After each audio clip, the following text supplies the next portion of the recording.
Chapter 4 The Solar System. Learning Objectives.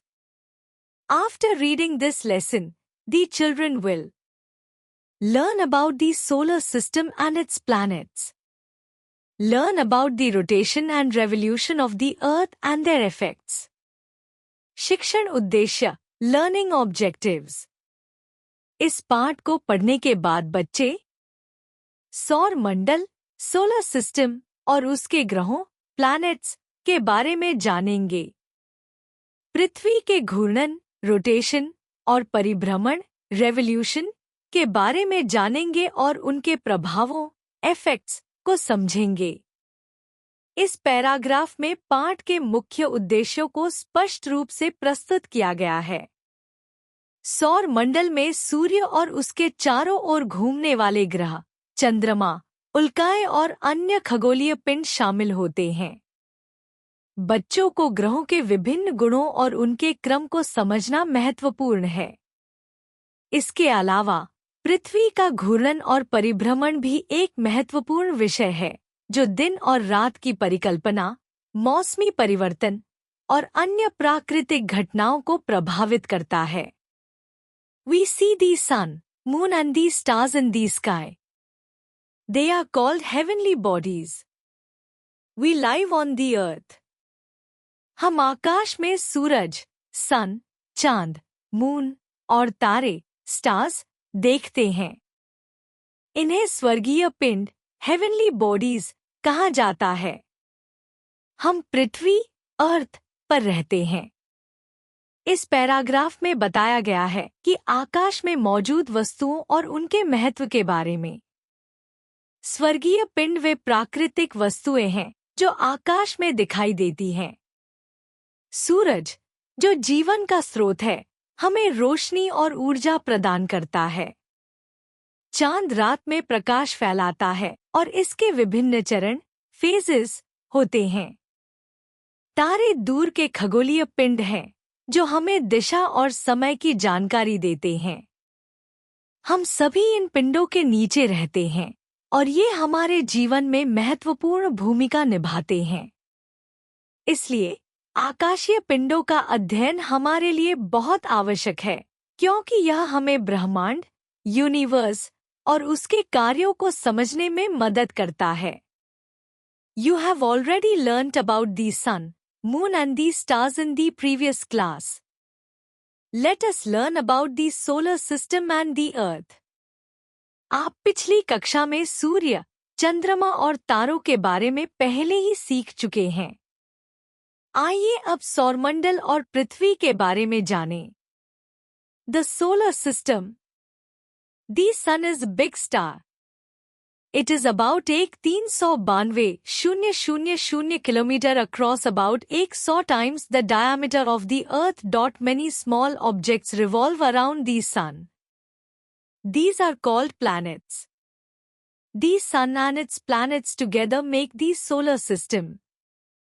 सौर मंडल, solar system में सूरज, सन, एक बड़ा तारा, बिग स्टार है। इसका व्यास लगभग 1392,000 किमी है, जो पृथ्वी, अर्थ के व्यास का लगभग 100 गुना है। सूरज के चारों ओर कई छोटे वस्तुएं परिभ्रमण, रिवॉल्व करती हैं। इन्हें ग्रह, प्लैनेट्स कहा जाता है। सूरज और उसके ग्रह मिलकर सौर मंडल का निर्माण करते हैं। इस पैराग्राफ में बताया गया है कि सौर मंडल की संरचना और इसके मुख्य तत्व क्या हैं। सूरज सौर मंडल का केंद्रीय तारा है और यह ऊर्जा का मुख्य स्रोत है जो जीवन को संभव बनाता है। इसके चारों ओर कई ग्रह, जैसे कि पृथ्वी, मंगल, बृहस्पति आदि, अपनी अपनी कक्षाओं में घूमते हैं। ये ग्रह अपने विभिन्न आकारों, विशेषताओं और सतहों के लिए जाने जाते हैं। सौर मंडल में अन्य खगोलीय पिंड, जैसे कि उपग्रह, मून्स, उल्काएं, एस्टेरॉइड्स और धूमकेतु, कॉमेट्स भी शामिल हैं। इस प्रकार सौर मंडल का अध्ययन हमें ब्रह्मांड की संरचना और उसके कार्यों को समझने में मदद करता है। There are 8 planets in the solar system. They are Mercury, Venus, Earth, Mars, Jupiter, Saturn, Uranus and Neptune. The Earth is the third nearest planet to the Sun. It is the fifth largest planet. सौर मंडल, solar system में 8 ग्रह, planets हैं। ये हैं बुध, Mercury, शुक्र, Venus, पृथ्वी, Earth, मंगल, मार्स, बृहस्पति, जुपिटर, शनि, सैटर्न, यूरेनस, उरेनस और वरुण, नेपच्यून। पृथ्वी सूरज के निकटतम ग्रहों में तीसरे स्थान पर है। यह 5वां सबसे बड़ा ग्रह है। इस पैराग्राफ में बताया गया है कि सौर मंडल में ग्रहों की संख्या और उनके नाम क्या हैं। ग्रह सूरज के चारों ओर परिभ्रमण करते हैं और प्रत्येक ग्रह की अपनी विशेषताएं होती हैं। पृथ्वी, जो जीवन का स्थान है, सूरज से तीसरे स्थान पर है, जिसका अर्थ है कि यह सूर्य से निकटता में तीसरा ग्रह है। यह एक महत्वपूर्ण तथ्य है क्योंकि पृथ्वी पर जीवन के लिए सूरज की रोशनी और ऊर्जा आवश्यक है। इसके अलावा पृथ्वी का आकार सौर मंडल के अन्य ग्रहों की तुलना में मध्यम है और यह हमें अपने पर्यावरण और जीवन के लिए अनुकूल परिस्थितियां प्रदान करती है। All planets move around the sun in definite paths called orbits. Planets have no light of their own. They shine because they reflect the sunlight. सभी ग्रह सूरज के चारों ओर निश्चित मार्गों में चलते हैं, जिन्हें कक्षाएं, ऑर्बिट्स कहा जाता है। ग्रहों की अपनी रोशनी नहीं होती। वे सूर्य की रोशनी को परावर्तित, रिफ्लेक्ट करके चमकते हैं। इस पैराग्राफ में बताया गया है कि ग्रहों की गति और उनके प्रकाश के स्रोत के बारे में। कक्षाएं उन विशेष पथों को संदर्भित करती हैं जिन पर ग्रह सूरज के चारों ओर घूमते हैं। प्रत्येक ग्रह की अपनी एक कक्षा होती है जो उसे सूरज से एक निश्चित दूरी पर रखती है। इसके अलावा ग्रहों में कोई प्राकृतिक रोशनी नहीं होती, वे केवल सूर्य की रोशनी को अपने सतह पर परावर्तित करते हैं, जिससे वे रात के आकाश में चमकते हैं। यह जानकारी हमें यह समझने में मदद करती है कि ग्रहों की उपस्थिति और उनकी चमक का आधार क्या है। The earth. The earth is made up of water and land. About 71% of the earth's surface is water. The land covers only 29% of the earth's surface. पृथ्वी, अर्थ, पानी, वाटर और भूमि, लैंड से बनी है। पृथ्वी की सतह का लगभग 71% हिस्सा पानी है। भूमि केवल 29% भाग को कवर करती है। इस पैराग्राफ में बताया गया है कि पृथ्वी की संरचना कैसी है। पानी पृथ्वी की सतह का एक प्रमुख हिस्सा है जो महासागरों, नदियों और झीलों के रूप में विद्यमान है। इसका बड़ा हिस्सा जीवन के लिए आवश्यक है और जलवायु को भी प्रभावित करता है। दूसरी ओर, भूमि वह हिस्सा है जहां मानव बस्तियां, वन, पहाड़ और अन्य स्थल भौतिक संरचनाएं पाई जाती हैं। भूमि का यह 29% भाग विभिन्न जीवों का निवास स्थान है और कृषि, निर्माण और अन्य गतिविधियों के लिए उपयोगी है। इस प्रकार पानी और भूमि का संतुलन पृथ्वी पर जीवन की विविधता और अस्तित्व के लिए महत्वपूर्ण है। The earth looks flat to us. In fact, it is round in shape. We have many proofs which show that the earth is round. पृथ्वी, अर्थ, हमें सपाट, फ्लैट लगती है, लेकिन वास्तव में इसका आकार गोल, राउंड है। हमारे पास कई प्रमाण, प्रूफ्स हैं, जो यह दर्शाते हैं कि पृथ्वी गोल है। इस पैराग्राफ में बताया गया है कि पृथ्वी के आकार के बारे में हमारी धारणाएं और वैज्ञानिक प्रमाण क्या हैं। जब हम पृथ्वी की सतह पर खड़े होते हैं तो हमें यह सपाट लगती है, लेकिन वैज्ञानिक अनुसंधान और चित्रण इसे एक गोलाकार पिंड के रूप में साबित करते हैं। जैसे कि अंतरिक्ष से ली गई तस्वीरें और पृथ्वी की परिक्रमा करने वाले उपग्रहों द्वारा प्राप्त जानकारी, ये सभी इस बात के प्रमाण हैं कि पृथ्वी का आकार गोल है। इसके अतिरिक्त हम विभिन्न प्राकृतिक घटनाओं जैसे कि चंद्र ग्रहण, ल्यूनर एक्लिप्स में चांद पर पृथ्वी की छाया या जहाजों के क्षितिज पर गायब होने के समय भी गोलाकारता का अनुभव करते हैं। We see many amazing natural phenomena every day. One of these phenomena is the formation of days and nights. Day is followed by a night and a night is followed by day. This cycle of days and nights is a never-ending process. हम हर दिन कई अद्भुत प्राकृतिक घटनाएं, natural phenomena देखते हैं। इन घटनाओं में से एक है दिन, डे, और रात, नाइट का निर्माण। एक दिन के बाद एक रात आती है और एक रात के बाद एक दिन। यह दिन और रात का चक्र, साइकिल, कभी खत्म नहीं होने वाली प्रक्रिया है। इस पैराग्राफ में बताया गया है कि दिन और रात कैसे बनते हैं। दिन तब होता है जब पृथ्वी सूर्य की ओर मुड़ती है और सूरज की रोशनी प्राप्त करती है, जबकि रात तब होती है जब पृथ्वी का एक हिस्सा सूर्य से दूर होता है और इस कारण वहां अंधेरा होता है। यह चक्र लगातार चलता रहता है, जिससे हमें हर 24 घंटे में दिन और रात का अनुभव होता है। इस प्रक्रिया का अध्ययन हमें पृथ्वी की गति और उसकी संरचना के बारे में महत्वपूर्ण जानकारी देता है। इसके अलावा दिन और रात का यह चक्र हमारे जीवन के विभिन्न पहलुओं को प्रभावित करता है, जैसे कि समय का निर्धारण, गतिविधियों का समय और प्राकृतिक जीवन के चक्र। Have you ever wondered what causes the formation of days and nights? क्या आपने कभी सोचा है कि दिन और रात का निर्माण किस कारण से होता है? Our Earth goes around the sun. At the same time it also spins or rotates on its axis.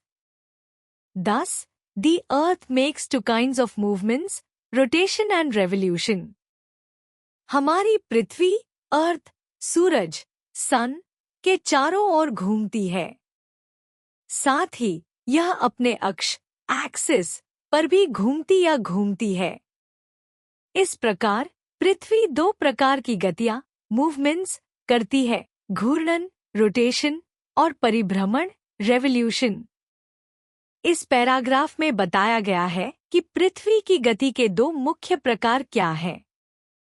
घूर्णन का मतलब है कि पृथ्वी अपने अक्ष पर घूमती है, जिससे दिन और रात का निर्माण होता है। यह गति लगभग 24 घंटे में पूरी होती है। दूसरी ओर परिभ्रमण का मतलब है कि पृथ्वी सूरज के चारों ओर एक निश्चित कक्षा में चलती है, जो लगभग 365.25 दिन में पूरी होती है। यह गति वर्ष के चारों मौसमों के परिवर्तन का कारण बनती है। इन दोनों गतियों का अध्ययन हमें पृथ्वी की स्थिति, उसके मौसम और हमारे जीवन पर उनके प्रभावों को समझने में मदद करता है। एक rotation, the spinning of the earth on its axis is called rotation. The earth spins on its axis like top. It rotates from west to east. The earth completes one rotation in 24 hours. घूर्णन, rotation पृथ्वी का अपने अक्ष पर घूमना घूर्णन कहलाता है। पृथ्वी अपने अक्ष पर एक चक्के की तरह घूमती है। यह पश्चिम से पूर्व की दिशा में घूमती है। पृथ्वी एक पूर्ण घूर्णन 24 घंटे में पूरा करती है। इस पैराग्राफ में बताया गया है कि घूर्णन की प्रक्रिया क्या है और इसका अर्थ क्या है। घूर्णन से तात्पर्य है कि पृथ्वी अपने अंदर के ध्रुवों, पोल्स, के चारों ओर घूमती है। जब पृथ्वी पश्चिम से पूर्व की ओर घूमती है, तब यह दिन और रात का निर्माण करती है। यह प्रक्रिया 24 घंटे में पूरी होती है, जिसका अर्थ है कि हर 24 घंटे में पृथ्वी एक बार अपने अक्ष पर घूमकर पूरी तरह से अपनी स्थिति बदल लेती है। यह घूर्णन हमारे दैनिक जीवन के लिए अत्यंत महत्वपूर्ण है, क्योंकि यह समय का निर्धारण करता है और हमारे जीवन में दिन रात के चक्र को प्रभावित करता है। इसके अलावा घूर्णन की इस प्रक्रिया का असर जलवायु, मौसम और पर्यावरण पर भी पड़ता है। The rotation of the Earth causes days and nights. As the Earth rotates on its axis, one half of it receives the sunlight and the other half remains away from the sun. The half of the Earth that faces the sun has day, and the other half away from the sun has night. पृथ्वी का घूर्णन, rotation, दिन और रात का निर्माण करता है। जैसे ही पृथ्वी अपने अक्ष पर घूमती है, इसका एक हिस्सा सूरज की रोशनी प्राप्त करता है और दूसरा हिस्सा सूरज से दूर रहता है। पृथ्वी का वह हिस्सा जो सूरज की ओर होता है, वहाँ दिन होता है, और जो हिस्सा सूरज से दूर होता है, वहाँ रात होती है। इस पैराग्राफ में बताया गया है कि पृथ्वी के घूर्णन से दिन और रात कैसे बनते हैं। जब पृथ्वी अपने अक्ष पर घूमती है, तो इसके एक आधे हिस्से पर सूर्य की रोशनी पड़ती है, जिससे वहाँ दिन होता है। वहीं इसके दूसरे आधे हिस्से पर अंधेरा होता है, जिससे वहाँ रात होती है। यह प्रक्रिया लगातार चलती रहती है, जिससे हर 24 घंटे में दिन और रात का चक्र बनता है। इस घूर्णन के कारण ही हम समय के अनुसार दिन और रात का अनुभव करते हैं। Since the earth rotates all the time, day and night follow each other continuously. Sunrise marks the start of day and sunset, the coming of night. चूंकि पृथ्वी लगातार घूमती है, दिन और रात एक दूसरे के बाद लगातार आते हैं। सूर्योदय, sunrise, दिन की शुरुआत को दर्शाता है और सूर्यास्त, सनसेट, रात की शुरुआत को। इस पैराग्राफ में बताया गया है कि दिन और रात के चक्र में कैसे निरंतरता बनी रहती है। जब पृथ्वी अपने अक्ष पर घूमती है, तो यह स्थिति दिन और रात के परिवर्तनों का कारण बनती है। सूर्योदय का अर्थ है कि सूरज का प्रकाश पृथ्वी के एक हिस्से पर पड़ना शुरू होता है, जिससे वहाँ दिन होता है। इसके विपरीत, जब सूरज अस्त होता है, तो प्रकाश खत्म हो जाता है और रात का समय शुरू होता है। यह चक्र निरंतर चलता रहता है, जिससे हम हर दिन दिन और रात का अनुभव करते हैं। दो revolution, the movement of the earth around the sun is called revolution. The earth makes one complete revolution around the sun in 365 days. This is called solar year. These seasons are caused by two factors, revolution of the earth around the sun and the tilting of the earth on its axis. परिभ्रमण, revolution पृथ्वी का सूरज के चारों ओर घूमना परिभ्रमण कहलाता है। पृथ्वी सूरज के चारों ओर एक पूर्ण परिभ्रमण 365 दिनों में करती है।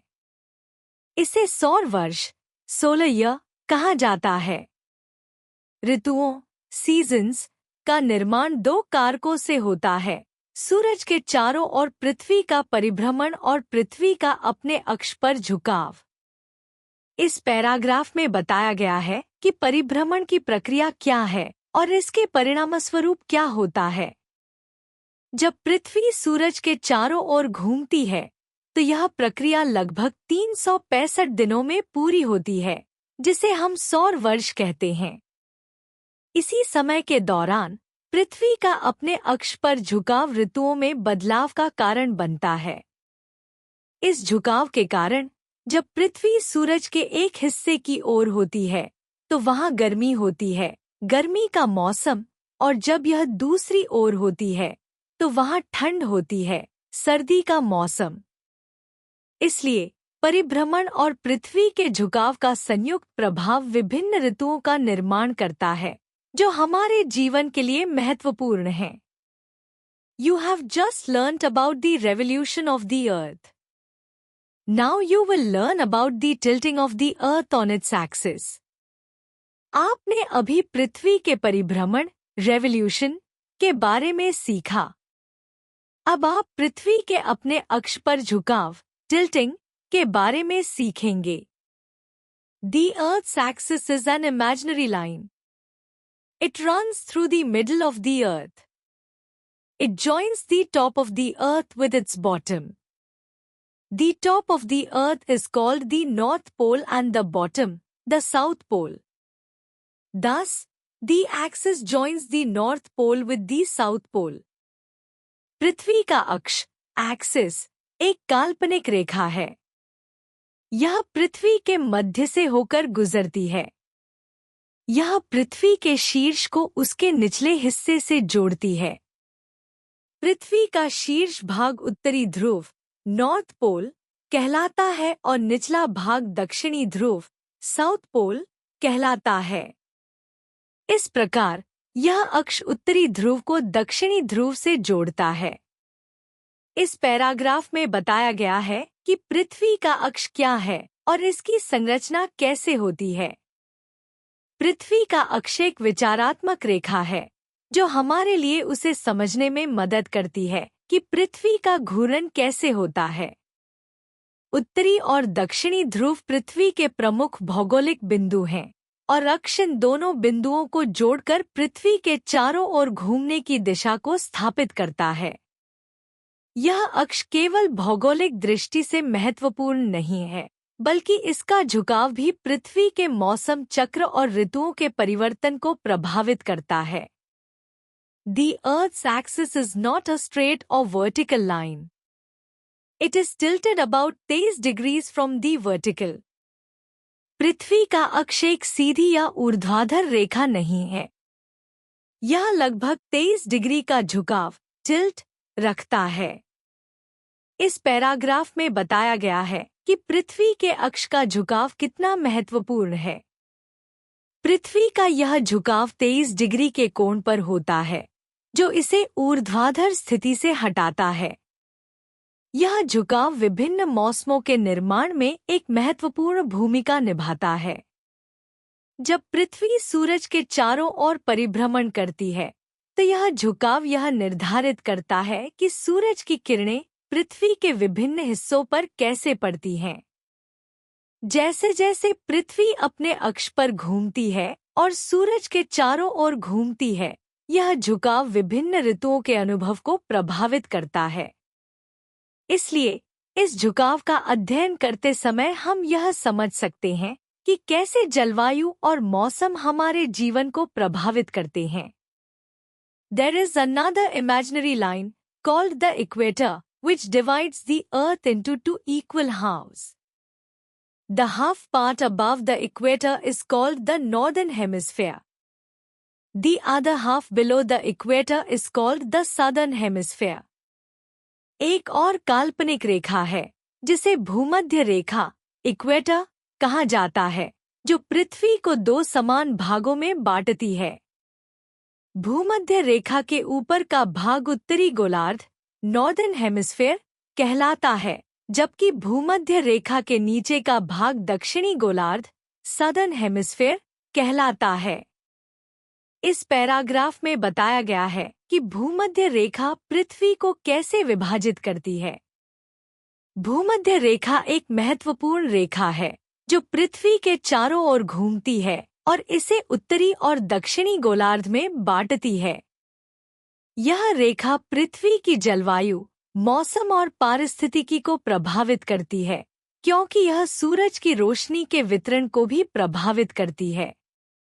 उत्तरी गोलार्ध में गर्मी और ठंड का अनुभव अलग हो सकता है, जो दक्षिणी गोलार्ध के मौसम से भिन्न होता है।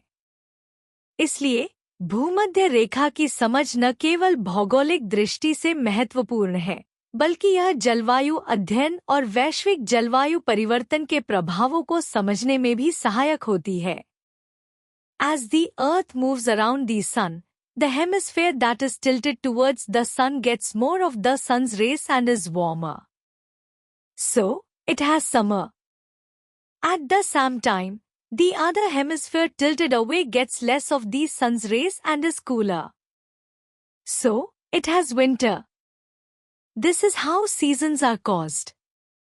जैसे ही पृथ्वी सूरज के चारों ओर घूमती है, जो गोलार्ध सूरज की ओर झुका होता है, उसे सूरज की किरणें अधिक मिलती हैं और वह गर्म होता है।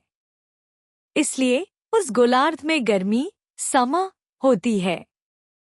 दूसरी ओर जो गोलार्ध सूरज से दूर झुका होता है, उसे सूरज की किरणें कम मिलती हैं और वह ठंडा होता है। इसलिए उस गोलार्ध में सर्दी विंटर होती है। इसी प्रकार से ऋतुओं का निर्माण होता है। इस पैराग्राफ में बताया गया है कि पृथ्वी के घूमने से ऋतुएं कैसे बनती हैं। जब पृथ्वी अपने झुकाव के साथ सूरज के चारों ओर परिभ्रमण करती है, तो यह निर्धारित करता है कि कौन सा गोलार्ध गर्म होगा और कौन सा ठंडा। सूरज की किरणों का यह असमान वितरण ही गर्मियों और सर्दियों के बीच का अंतर उत्पन्न करता है। उदाहरण के लिए, जब उत्तरी गोलार्ध में गर्मी होती है, तो दक्षिणी गोलार्ध में सर्दी होती है और इसके विपरीत। इस प्रक्रिया को समझना हमें मौसम के पैटर्न, कृषि और मानव जीवन पर मौसम के प्रभावों को समझने में मदद करता है। यह भी दिखाता है कि पृथ्वी का झुकाव और उसकी कक्षा का आकार हमारी जलवायु और पर्यावरण को कैसे प्रभावित करता है। Space journey. People who go into space are called astronauts.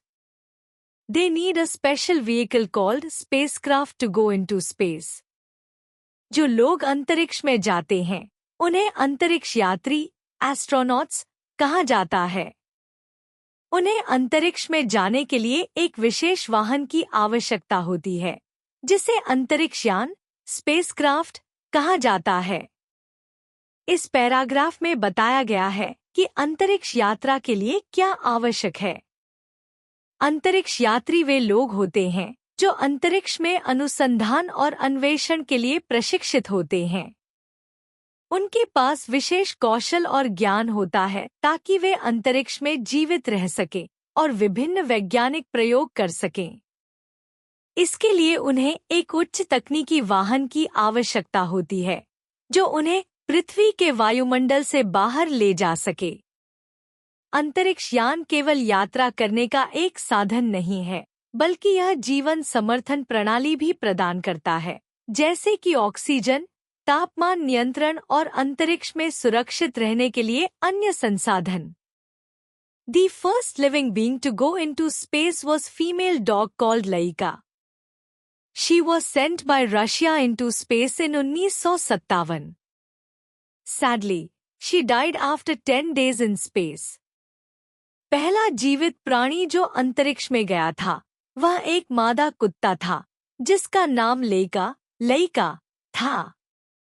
उसे रूस ने 1957 में अंतरिक्ष में भेजा था।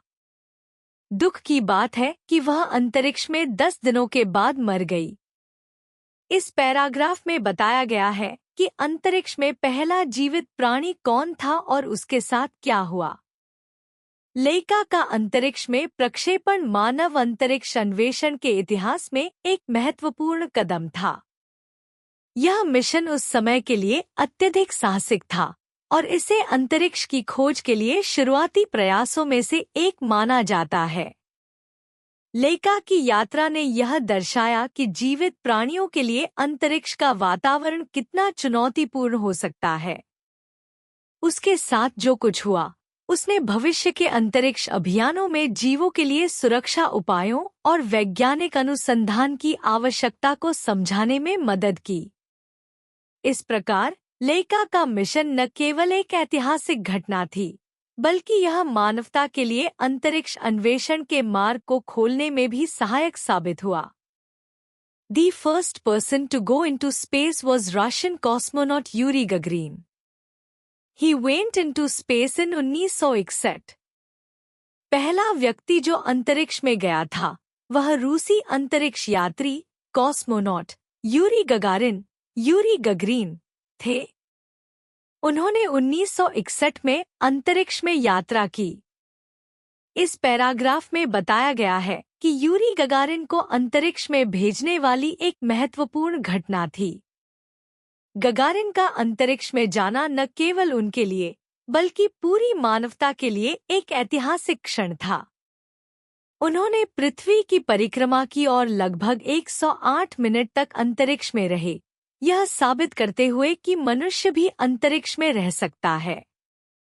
गगारिन की सफलता ने अंतरिक्ष अन्वेषण में नई संभावनाओं के द्वार खोले और यह दर्शाया कि मनुष्य अंतरिक्ष के चुनौतीपूर्ण वातावरण का सामना कर सकता है। The first woman to go into space was Russian cosmonaut Valentina Tereshkova. She went into space in 1963. पहली महिला जो अंतरिक्ष में गई थी, वह रूसी अंतरिक्ष यात्री कॉस्मोनॉट वैलेंटीना तेरेशकोवा थी। उन्होंने 1963 में अंतरिक्ष में यात्रा की। इस पैराग्राफ में बताया गया है कि वैलेंटीना तेरेशकोवा की यात्रा एक महत्वपूर्ण मील का पत्थर थी। तेरेशकोवा ने अंतरिक्ष में जाने वाली पहली महिला बनकर न केवल अपने देश का नाम रोशन किया, बल्कि उन्होंने महिलाओं की उपलब्धियों को भी एक नई पहचान दी। उनकी यात्रा ने यह साबित किया कि महिलाएं भी विज्ञान और तकनीकी क्षेत्रों में महत्वपूर्ण योगदान कर सकती हैं। उन्होंने लगभग 48 से अधिक बार पृथ्वी की परिक्रमा की और लगभग 3 दिन तक अंतरिक्ष में रहीं। तेरेशकोवा की उपलब्धि ने महिला सशक्तिकरण की दिशा में एक प्रेरणादायक कदम के रूप में काम किया और यह दर्शाया कि महिला अंतरिक्ष यात्राएं भविष्य में संभव हैं। Indians in space. The first Indian to go into space was Rakesh Sharma. He went into space in 1984. He said these famous words from space, सारे जहां से अच्छा हिंदुस्तान हमारा। पहले भारतीय जो अंतरिक्ष में गए थे, वे राकेश शर्मा थे। उन्होंने 1984 में अंतरिक्ष में यात्रा की। उन्होंने अंतरिक्ष से यह प्रसिद्ध शब्द कहे, सारे जहां से अच्छा हिंदुस्तान हमारा। इस पैराग्राफ में बताया गया है कि राकेश शर्मा की यात्रा भारतीय अंतरिक्ष अन्वेषण के इतिहास में एक महत्वपूर्ण क्षण थी। राकेश शर्मा का अंतरिक्ष में जाना न केवल उनके लिए बल्कि भारत के लिए गर्व का क्षण था। उन्होंने सोवियत संघ के अंतरिक्ष मिशन सोयूज T-11 के तहत अंतरिक्ष में यात्रा की और जब उन्होंने सारे जहां से अच्छा हिंदुस्तान हमारा कहा, तो यह वाक्य पूरे देश के लिए प्रेरणा बन गया। यह शब्द भारत की संस्कृति, एकता और राष्ट्रीय गर्व को दर्शाते हैं। राकेश शर्मा की यात्रा ने भारतीयों को यह विश्वास दिलाया कि वे भी अंतरिक्ष में अपनी पहचान बना सकते हैं। The first Indian woman to go into space was Kalpana Chawla. She went into space in 1997. She again went to space in 2003. However, her space shuttle Columbia crashed during the return journey and Kalpana Chawla died on 1 फरवरी 2003. पहली भारतीय महिला जो अंतरिक्ष में गई, वह कल्पना चावला थी। उन्होंने 1997 में अंतरिक्ष में यात्रा की।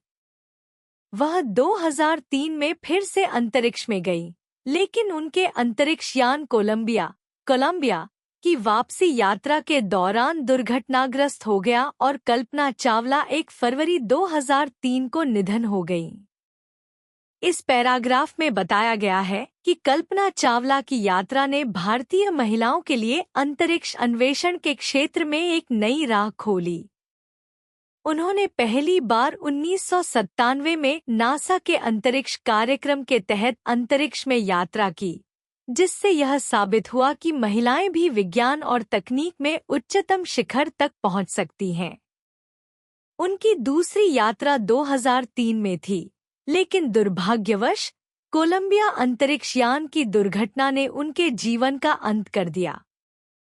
उनका बलिदान और साहस आज भी प्रेरणा का स्रोत है। Sunita Williams became the second Indian woman to go into space in 2007. She remained in space for record of 195 days. Sunita Williams Sunita Williams दूसरी भारतीय महिला थी जो 2007 में अंतरिक्ष में गईं। उन्होंने अंतरिक्ष में 195 दिनों तक रहने का रिकॉर्ड बनाया। इस पैराग्राफ में बताया गया है कि सुनीता विलियम्स की यात्रा ने भारतीय महिलाओं की उपलब्धियों को और भी ऊंचाई दी। 2007 में जब उन्होंने अंतरिक्ष में कदम रखा तो वह केवल दूसरी भारतीय महिला थी जिन्होंने ऐसा किया। उनका अंतरिक्ष में 195 दिनों तक रहना एक अद्वितीय रिकॉर्ड है जो दर्शाता है कि वे कितनी सक्षम और मजबूत थी। सुनीता ने नासा के अंतरिक्ष कार्यक्रम के तहत अंतर्राष्ट्रीय space station international space station में अपने कार्य के दौरान कई महत्वपूर्ण मिशनों का संचालन किया। उनके कार्य ने न केवल भारतीय अंतरिक्ष कार्यक्रम को मान्यता दिलाई बल्कि अंतरिक्ष अन्वेषण के क्षेत्र में महिलाओं की भागीदारी को भी प्रोत्साहित किया। Landing on the moon. Neil Armstrong, an American astronaut, became the first person to land on the moon. He landed on the moon on 20 July 1969. Neil Armstrong said these words when he stepped on the moon: "That's a small step for man, but a giant leap for mankind." The other astronauts Edwin Aldrin and Michael Collins also went with Neil Armstrong. Neil Armstrong एक अमेरिकी अंतरिक्ष यात्री चंद्रमा पर उतरने वाले पहले व्यक्ति बने। उन्होंने 20 जुलाई 1969 को चंद्रमा पर कदम रखा। जब वह चंद्रमा पर उतरे तो उन्होंने कहा, "That's a small step for man, but a giant leap for mankind." यह मानव के लिए एक छोटा कदम है, लेकिन मानवता के लिए एक विशाल छलांग है। इस पैराग्राफ में बताया गया है कि नील आर्मस्ट्रांग की चंद्रमा पर लैंडिंग एक ऐतिहासिक क्षण था जिसने मानवता के लिए नई संभावनाओं का द्वार खोला। चंद्रमा पर कदम रखना केवल एक व्यक्तिगत उपलब्धि नहीं थी, बल्कि यह पूरे मानव जाति के लिए एक महत्वपूर्ण मील का पत्थर था। आर्मस्ट्रांग का यह वाक्य न केवल उनके साहस को दर्शाता है, बल्कि यह मानवता की खोज और विज्ञान के प्रति हमारे दृढ़ संकल्प को भी व्यक्त करता है। उनके साथ अन्य अंतरिक्ष यात्री एडविन एल्ड्रिन और माइकल कॉलिंस भी थे, जिन्होंने इस ऐतिहासिक मिशन में महत्वपूर्ण भूमिका निभाई। इस मिशन ने यह साबित कर दिया कि मानवता ने अंतरिक्ष अन्वेषण में अपनी सीमाओं को पार कर लिया है और आगे के मार्ग को खोल दिया है। To remember, there are 8 planets in the solar system. The Earth makes 2 kinds of movements, rotation and revolution. The rotation of the Earth on its own axis causes days and nights. The revolution of the Earth around the Sun causes seasons. स्मरण रखने के लिए, सौर मंडल में 8 ग्रह हैं। पृथ्वी 2 प्रकार की गतियां करती है, घूर्णन और परिक्रमण। पृथ्वी के अपने अक्ष पर घूर्णन के कारण दिन और रात बनते हैं। पृथ्वी का सूरज के चारों ओर परिक्रमण मौसमों का निर्माण करता है। इस पैराग्राफ में बताया गया है कि सौर मंडल और पृथ्वी की गतियों से संबंधित महत्वपूर्ण तथ्य क्या है। सबसे पहले, सौर मंडल में कुल 8 ग्रह होते हैं, जो पृथ्वी के अलावा अन्य ग्रहों की जानकारी भी प्रदान करता है। इसके बाद पृथ्वी की 2 प्रमुख गतियों का उल्लेख किया गया है, घूर्णन और परिक्रमण। घूर्णन से दिन और रात का निर्माण होता है क्योंकि पृथ्वी अपने अक्ष पर घूमती है, जिससे इसके एक हिस्से में दिन और दूसरे हिस्से में रात होती है। वहीं परिक्रमण से मौसमों का निर्माण होता है, क्योंकि पृथ्वी सूर्य के चारों ओर घूमती है, जिससे विभिन्न ऋतुओं का अनुभव होता है। ये तथ्य दर्शाते हैं कि कैसे पृथ्वी की गतिविधियां हमारे दैनिक जीवन और पर्यावरण को प्रभावित करती हैं।